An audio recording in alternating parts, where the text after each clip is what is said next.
کلیسیائیں روح القدس کی ہدایت سے بڑھتی گئیں۔ ہمارے لیے آج کی پہلی تلاوت رسولوں کے اعمال اس کا 9واں باب 31 سے 42 آیت مقدسہ۔ اس وقت کلیسیا نے سارے یہودیہ اور جلیل اور سامریہ میں آرام پایا اور خداوند کے خوف میں چل کر ترقی کرتی گئیں اور روح القدس کی ہدایت سے بڑھتی گئیں۔ اور یوں ہوا کہ پطرس ہر جگہ پھرتا ہوا ان مقدسوں کے پاس پہنچا جو لدہ میں رہتے تھے، اور وہاں انیاس نامی ایک شخص کو پایا جو مفلوج ہو کر 8 برس سے چارپائی پر پڑا تھا۔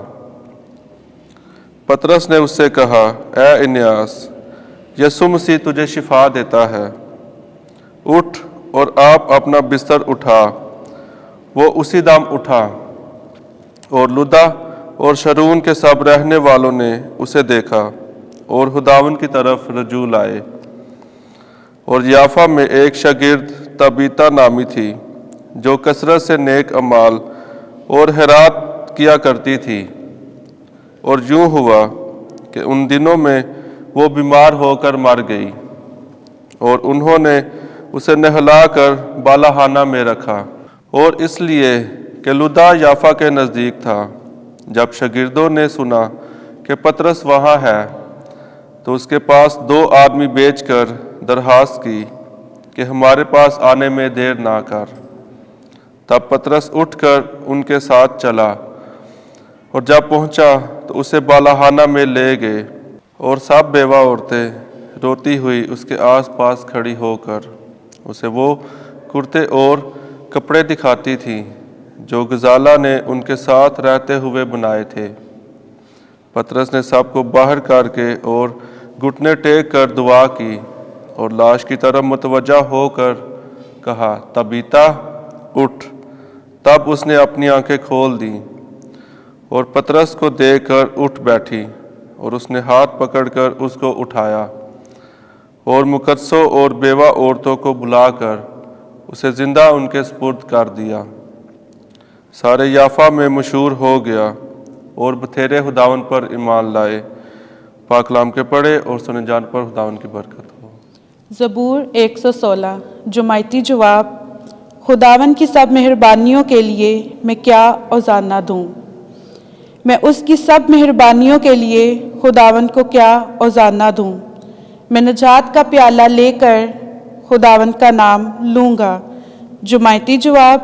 خداوند کی سب مہربانیوں کے لیے میں کیا اوزانہ دوں؟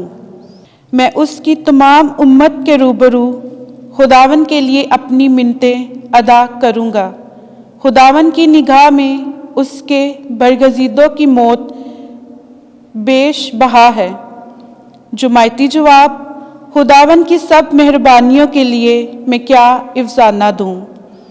اے خداوند، میں تیرا بندہ ہوں، میں تیرا بندہ ہوں، تو نے میرے بندنوں کو کھولا ہے۔ میں خداوند کا ذبیحہ تیرے حضور گزرانوں گا، میں خداوند کا نام لوں گا۔ جماعتی جواب۔ خداوند کی سب مہربانیوں کے لیے میں کیا اوزانہ دوں؟ خداوند آپ کے ساتھ ہو۔ انجیل مقدس یوحنا کے مطابق اے خداوند تیری تمجید ہو۔ 6 باب 60ویں آیت سے 69ویں آیت تک۔ ہم کس کے پاس جائیں؟ ہمیشہ کی زندگی کی باتیں تو تیرے ہی پاس ہیں۔ اس وقت جب یسوع نے کفرنہوم میں تعلیم دیتے ہوئے عبادت خانے میں یہ باتیں کہیں، تب اس کے شاگردوں میں سے بہت یہ سن کر کہنے لگے کہ یہ کلام سخت ہے، اسے کون سن سکتا ہے؟ مگر یسوع نے جی میں یہ جانتے ہوئے کہ میرے شاگرد اس بات پر کڑکڑاتے ہیں، ان سے کہا، کیا یہ بات تمہارے لیے ٹھوکر کا باعث ہے؟ اگر تم ابن انسان کو اوپر جاتے دیکھو گے جہاں وہ پہلے تھا، تو پھر زندہ کرنے والی تو روح ہے، جسد سے کچھ فائدہ نہیں۔ جو باتیں میں نے تم سے کہیں وہ روح ہیں اور زندگی بھی ہیں، مگر تم میں سے بعض ایسے ہیں جو ایمان نہیں لاتے، کیونکہ یسوع شروع سے جانتا تھا کہ وہ جو ایمان نہیں لاتے کون ہیں اور کون اسے پکڑوائے گا۔ پھر اس نے کہا کہ اسی لیے میں نے تم سے کہا ہے کہ کوئی میرے پاس نہیں آ سکتا جب تک باپ کی طرف سے اسے دیا نہ گیا ہو۔